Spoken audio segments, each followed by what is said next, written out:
കോഴ്സുകൾ കംപ്ലീറ്റ് ആക്കിയിട്ട് ഒരു ക്യാമ്പസ് പ്ലേസ്മെന്റ് ഒന്നും കിട്ടാതെ IT ഇൻഡസ്ട്രിയിലോട്ട് കയറാൻ വേണ്ടിയിട്ട് സ്റ്റക്കായി നിൽക്കുന്ന ഒരു ഫ്രഷർ ആണോ നിങ്ങൾ? അങ്ങനെയുള്ള നിങ്ങൾക്ക് വേണ്ടിയിട്ട് ഉള്ളൊരു വീഡിയോ ആണ് ഇത്.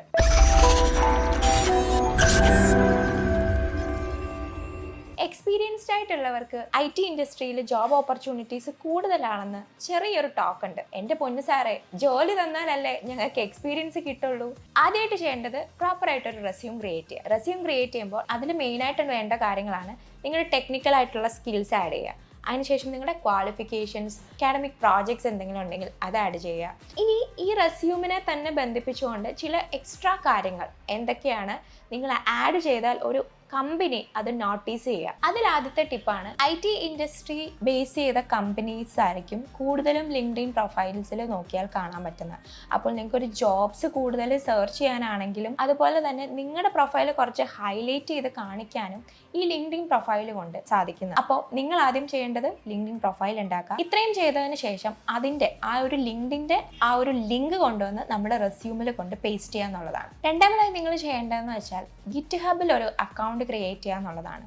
അതിനുള്ളിൽ നമ്മൾ ചെയ്തിട്ടുള്ള അക്കാഡമിക് പ്രോജക്ട്സോ അല്ലെങ്കിൽ നിങ്ങളായിട്ട് പുതിയതായിട്ട് ചെയ്തിട്ടുള്ള ഏതെങ്കിലും പേഴ്സണൽ വെബ്സൈറ്റ്സോ കാര്യങ്ങളോ ഉണ്ടെങ്കിൽ ആ കോഡുകളും കാര്യങ്ങളും നിങ്ങൾക്ക് GitHubലോട്ട് ആഡ് ചെയ്യാം. അപ്പോൾ ഇങ്ങനെ ചെയ്യുന്നതുകൊണ്ടുള്ള ഗുണം എന്ന് വെച്ചാൽ GitHub നിങ്ങൾ ക്രിയേറ്റ് ചെയ്ത് അതിൽ നിങ്ങളുടെ പ്രോജക്ട്സും കാര്യങ്ങളും പുഷ് ചെയ്തിട്ട് ഈ ഒരു ലിങ്ക് നിങ്ങൾ റെസ്യൂമിൽ കൊണ്ട് പേസ്റ്റ് ചെയ്യുവാണെങ്കിൽ ഡയറക്റ്റ് നിങ്ങളുടെ റെസ്യൂം പോകുന്ന കമ്പനീസിൽ ആ ഒരു ലിങ്കിൽ കയറിയാൽ നിങ്ങൾ ചെയ്ത പ്രോജക്ട്സും കാര്യങ്ങളും ഒക്കെ അതിനകത്ത് വിസിബിൾ ആയിട്ട് കാണും. ഇനി റെസ്യൂമിൽ മൂന്നാമത്തെ ഒരു ടിപ്പ് എന്ന് പറയുന്നത്, നിങ്ങൾ സർട്ടിഫിക്കേഷൻസോ ഇന്റേൺഷിപ്സോ ചെയ്തിട്ടുണ്ടെങ്കിൽ അതിൻ്റെ ഡീറ്റെയിൽസ് അവിടെ കൊടുക്കുക എന്നുള്ളതാണ്. അതായത് നിങ്ങൾ ടെക്നിക്കൽ സ്കിൽസിൻ്റെ അവിടെ കുറേ ആഡ് ഓൺ കാര്യങ്ങൾ നിങ്ങൾ കൊടുത്തിട്ടുണ്ടാകും. അതായത് മേ ബി നിങ്ങൾക്ക് പൈത്തൺ അറിയാം, HTML അറിയാം, CSS അറിയാം, അല്ലെ PHP അറിയാം.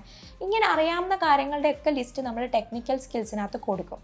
അപ്പോൾ അതെനിക്ക് ആഴത്തിൽ അറിയാം എന്നുള്ളത് നിങ്ങളൊരു സർട്ടിഫിക്കേഷൻ എടുത്ത് അല്ലെങ്കിൽ ഒരു ഇന്റേൺഷിപ്പ് ചെയ്തിട്ടുണ്ട് എന്നുള്ള രീതിയിൽ നിങ്ങൾ കൊടുക്കുകയാണെന്നുണ്ടെങ്കിൽ അത് കുറച്ചുകൂടെ ഒരു നല്ല ഒരു ആഡ് ഓൺ ആണ് നിങ്ങളുടെ റെസ്യൂം പോപ്പുലേറ്റ് ചെയ്ത് കാണിക്കാൻ വേണ്ടിയിട്ട്. ഇനി രണ്ടാമത്തെ ടിപ്പ് എന്ന് പറയുന്നത് എങ്ങനെ എവിടെ അപ്ലൈ ചെയ്ത് തുടങ്ങണം എന്നുള്ളത്. ഒന്നാമതായിട്ട് നമുക്ക് ചില കമ്പനീസ് സോഷ്യൽ മീഡിയ വഴി അവരുടെ കമ്പനീസിൻ്റെ ഹയറിംഗ് ആയിട്ടുള്ള പോസ്റ്റും കാര്യങ്ങളൊക്കെ ഇടാറുണ്ട്. ആ വഴി നമുക്കൊന്നെങ്കിൽ അവരുടെ മെയിൽ ID യൂസ് ചെയ്തിട്ട് മെയിൽ അയക്കാം നമ്മുടെ റെസ്യൂം. അങ്ങനെ ഒരുപാട് കിട്ടണം എന്നില്ല. അതുകൊണ്ട് തന്നെ അത് മാത്രം ഫോക്കസ് ചെയ്തിരിക്കാണ്ട് നിങ്ങൾ ഇൻഡീഡ് അല്ലെങ്കിൽ Naukri.com അതുപോലെ ലിങ്ക്ഡ്ഇൻ ഇതുപോലുള്ള കുറേ സൈറ്റുകളും കാര്യങ്ങളും നമുക്ക് അവൈലബിൾ ആയിട്ടുണ്ട്.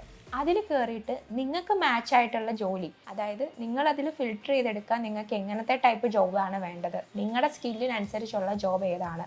ഒരു സോഫ്റ്റ്വെയർ ഡെവലപ്പറായിട്ടാണെങ്കിൽ അല്ലെങ്കിൽ ഒരു ഡിസൈനർ, വെബ് ഡിസൈനറായിട്ടാണെങ്കിൽ, അപ്പോൾ അങ്ങനെയുള്ള ജോലികൾ നിങ്ങൾ അതിൽ സെർച്ച് ചെയ്യുക.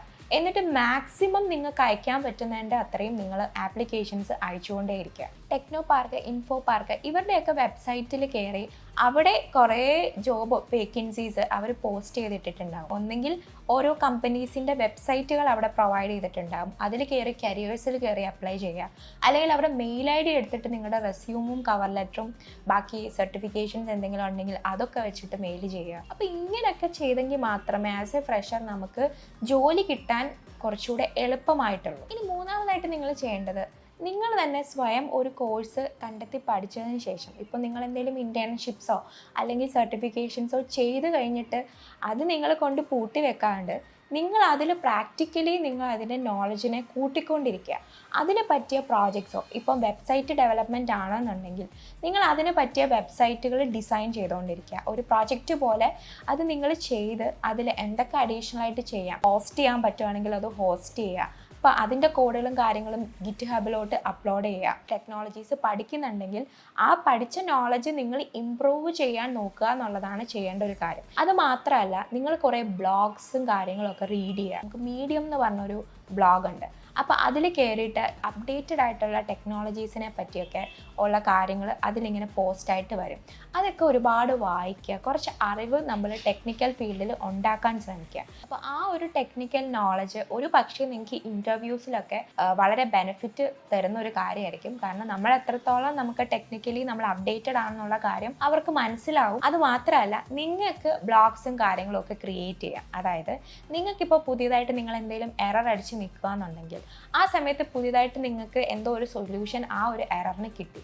അപ്പോൾ ആ ഒരു കാര്യം നിങ്ങൾക്കൊരു ബ്ലോഗായിട്ട് മറ്റുള്ളവർക്ക് കൂടെ ഷെയർ ചെയ്ത് കൊടുക്കണം എന്നുണ്ടെങ്കിൽ അവിടെ നിങ്ങൾക്കൊരു ബ്ലോഗ് റൈറ്റ് ചെയ്യുന്നത് സ്റ്റാർട്ട് ചെയ്യാം. അതും ആ ഒരു ലിങ്കും നിങ്ങൾ നിങ്ങളുടെ റെസ്യൂമിൽ വെക്കുകയാണെങ്കിൽ അത് കമ്പനീസിൽ അപ്ലൈ ചെയ്യുമ്പോൾ ആ കാര്യങ്ങളൊക്കെ ഒരു ഹൈലൈറ്റ് ആണ്. ഇങ്ങനെയുള്ള സർട്ടൻ കാര്യങ്ങളൊക്കെ നിങ്ങൾ ശ്രദ്ധിക്കാന്നുണ്ടെങ്കിൽ നിങ്ങൾക്ക് വേഗം ഒരു IT ഇൻഡസ്ട്രിയിൽ IT പ്രൊഫഷണലായിട്ട് വേഗം തന്നെ നിങ്ങൾക്ക് ജോലി നേടാൻ സാധിക്കും. ഇന്ന് തന്നെ ഈ കാര്യങ്ങളൊക്കെ ചെയ്യാൻ സ്റ്റാർട്ട് ചെയ്യുക, കൂടുതൽ സ്കിൽസ് അപ്ഡേറ്റ് ചെയ്യാൻ ശ്രമിക്കുക. അപ്പോൾ ഇങ്ങനെയുള്ള ഇൻഫോർമേറ്റീവ് ആയിട്ടുള്ള വീഡിയോസ് അല്ലെങ്കിൽ ഡീറ്റെയിൽസ് നിങ്ങൾക്ക് കാണുന്നുണ്ടെങ്കിൽ പ്ലീസ് ഡു ഫോളോ us.